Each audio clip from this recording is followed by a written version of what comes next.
Progress. How do we measure progress? Do we measure it by industrial output? By infrastructure? Do we measure it by personal wealth? Or is it measured in the things that we buy?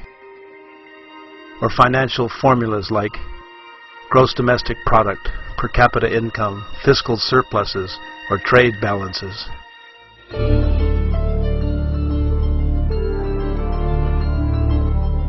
But what if there was a place where none of these things really mattered? Where there didn't need be 2 cars in every garage? Where there wasn't a wide plasma screen TV in every room? Where the infrastructure was adequate and improving? A place where food was natural and water was plentiful and drinkable right from the tap? Where 4 seasons existed and the temperature in winter barely left frost on the ground, and the temperature at the beach in the summer rarely surpassed 85 degrees Fahrenheit. Where prevailing winds cleaned the air, eliminating all pollution, and rivers provided adequate electricity for nationwide broadband internet service and industrial power. Where a wide variety of food and fruit were produced locally and delivered fresh to local stores and corner street vendors. Food, real food. Tomatoes that tasted like tomatoes, lemons that stung like bees, and meat from Hereford cattle that could be cut with a fork and served with buttered baked potatoes, sour cream, and fresh chives. A place where every city block boasted its own fruit stand, bakery, laundry service, and eatery, and people actually said hello when passing on the street. This place does actually exist.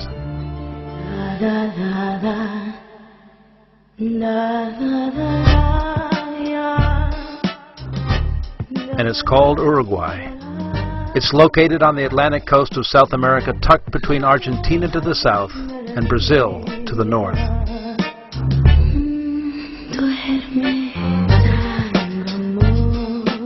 Uruguay is not a big country. It's about as big as Washington State in the U.S. and proudly boasts a population of only 3.3 million people, about the same as Berlin, Germany, and uncannily resembles the shape of utopia as mapped by Sir Thomas More in 1895.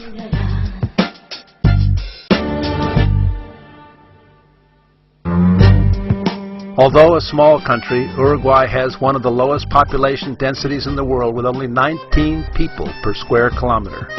In this regard, Uruguay is a country with one of the lowest carbon emissions per capita in the world, and over 180 kilometers of beaches. Approximately 40% of Uruguay's population, or about 1.3 million people, live in the capital city of Montevideo, and the rest live in small cities and towns throughout the country. Excluding Uruguay's top 2 cities, Montevideo and Salto, the average size of a Uruguayan city would be about 30,000 people.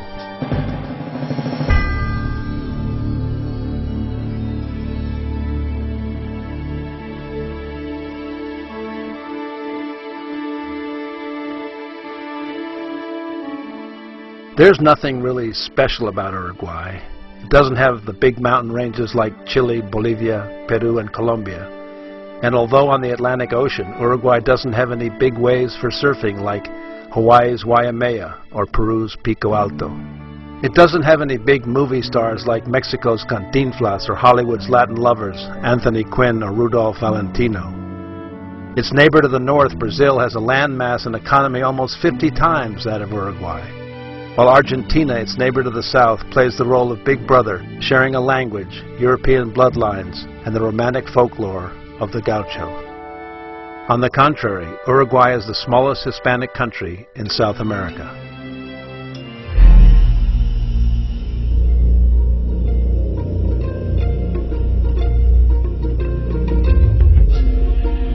It doesn't have the big bucks to purchase the soccer aces like Ronaldinho from Brazil or the Englishman David Beckham.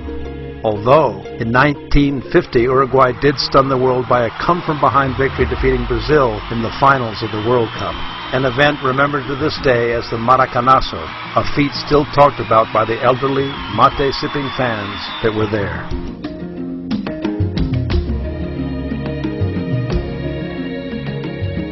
No, Uruguay is nothing really special, nothing fancy, just a quiet little country that's unaffected and natural. A country with well-aligned priorities which are firmly based on family, community, and quality of life. A country that in 2008 had the second highest literacy rate in Latin America after Cuba, a life expectancy of almost 80 years, and considered by the United Nations as the 9th greenest and most livable country in the world, behind the likes of Sweden and Austria. According to Transparency International, Uruguay was ranked number 1, tied with Chile, with the least corruption in Latin America in 2008. In this same year, Uruguay was ranked number 1 of the South American countries in freedom of the press by the French organization Reporters Without Borders, and by The Economist as having a quality of life reminiscent of that found in Europe.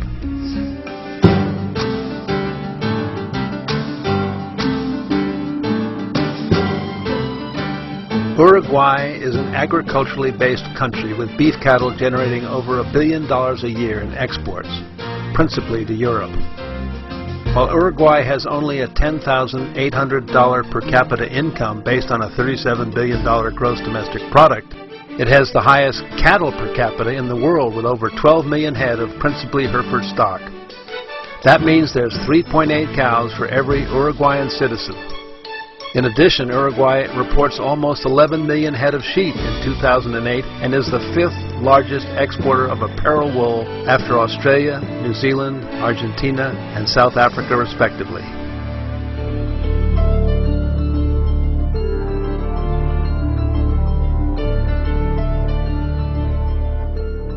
So who are these Uruguayans? According to their 2006 census, the overwhelming majority of Uruguay's population, or 95%, is of predominantly European origin. People of Spanish and Italian ancestry are the most numerous, followed by those from France, Germany, Portugal, England, Switzerland, and Russia, with the balance of the population being a mixture of black Uruguayan, indigenous, and Asian descent. For example, the city of Colonia, now a UNESCO heritage site which boasts daily ferry service to Buenos Aires, Argentina, was settled by the Portuguese in 1680 and later developed by Swiss, German, and Austrian immigrants in the early 1800s. While the British that built the Uruguayan railroad system settled cities like Chamberlain, Barker, and Young, and the Russians that brought the sunflower seed to Uruguay settled the town of San Javier in the department of Rio Negro. The European immigration to Uruguay has heavily influenced the country's architecture, agricultural techniques, art, and culture. As a consequence, some call Uruguay the Switzerland of South America for both its banking system and pluralistic acceptance of industrious foreigners.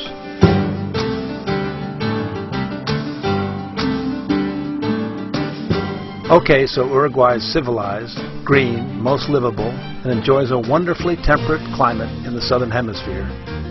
That's all nice, but what can you actually do in Uruguay?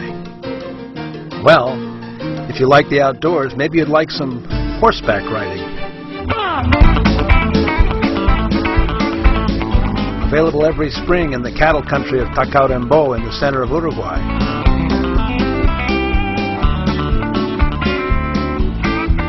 Perhaps you might like team sports available in every small town, like soccer, rugby, or polo. Or maybe you prefer individual sports, like sailing, golf, or rowing, or just being alone with nature.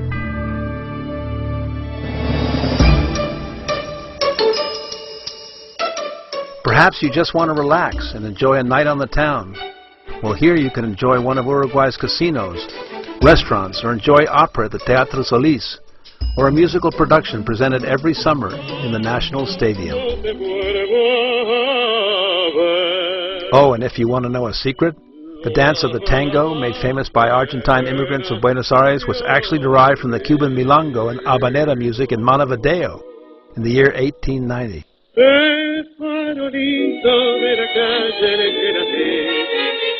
And Carlos Gardel The legendary Argentine king of tango in the 1930s was actually born in Tacuarembó, Uruguay, according to the passport found at the site of the fateful plane crash that took his life at the ripe age of 45. A controversy that still rages between Uruguay and Argentina to this very day.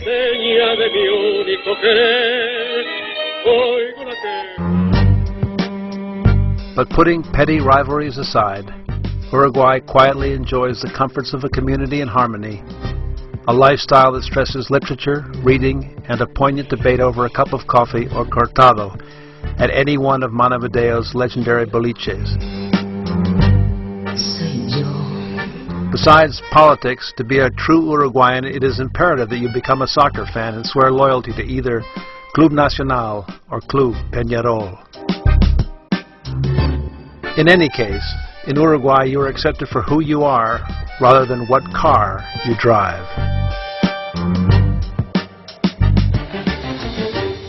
Uruguay boasts a progressive democracy, outstanding and affordable health care, both private and public, and a cost of living that's less than half of any European capital. In this regard, to become a citizen of Uruguay, besides a passport, certificate of good conduct and health, birth and marriage certificates, you need to prove that you can generate a minimum monthly income of $650. On a more practical basis, a retired couple living in Montevideo with a river or ocean view apartment can enjoy a very comfortable lifestyle on between $1,500 and $2,000 per month.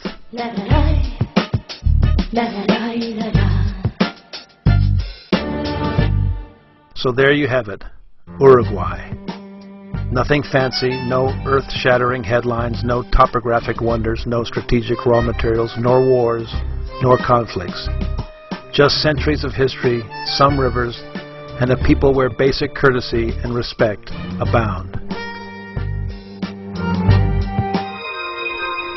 A place where the day begins with a little sunshine, the clippity-clop hoofbeats of the horse-driven garbage collector, and the resounding call of the corner fruit vendor as he sings the prices of his daily wares. A place that makes no claim to greatness, record-breaking economic formulas, or astounding accomplishments. No, nothing like that. Uruguay boasts only the self-confidence to be just Uruguay.